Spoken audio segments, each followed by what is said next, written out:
Sebelum suatu senyawa kimia dapat digunakan secara aman, diperlukan serangkaian pengujian toksisitas untuk mengevaluasi potensi bahayanya terhadap manusia maupun lingkungan.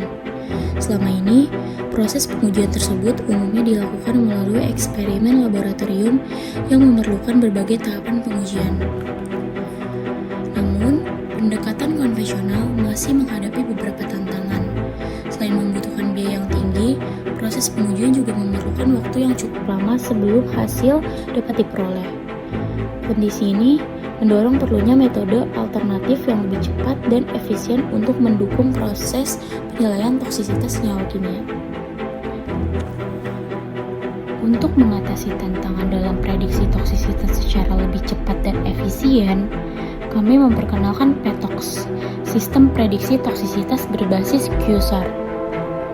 PETOX menggunakan metode machine learning untuk memprediksi toksisitas senyawa kimia. Data molekul diekstraksi menjadi fitur-fitur penting, kemudian diproses oleh beberapa model machine learning untuk menghasilkan prediksi yang akurat dan andal. Model yang telah dikembangkan kemudian diintegrasikan ke dalam aplikasi web PETOX dengan dukungan React.js, Tailwind CSS, dan Flash. Pengguna dapat mengunggah data senyawa dan memperoleh hasil prediksi toksisitas secara cepat dan otomatis.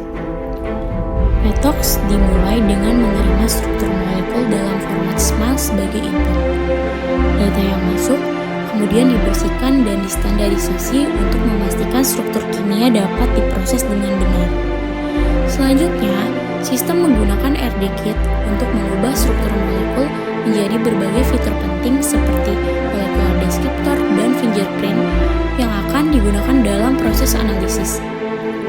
Fitur-fitur tersebut kemudian diproses oleh model mesin learning yang telah dilatih sebelumnya untuk memprediksi potensi toksisitas. Selain itu, metode retrocross digunakan untuk membandingkan kemiripan struktur senyawa dengan data senyawa lain yang telah tervalidasi. Pada tahap akhir, hasil dari mesin learning dan retrocross digabungkan menggunakan metode grand consensus.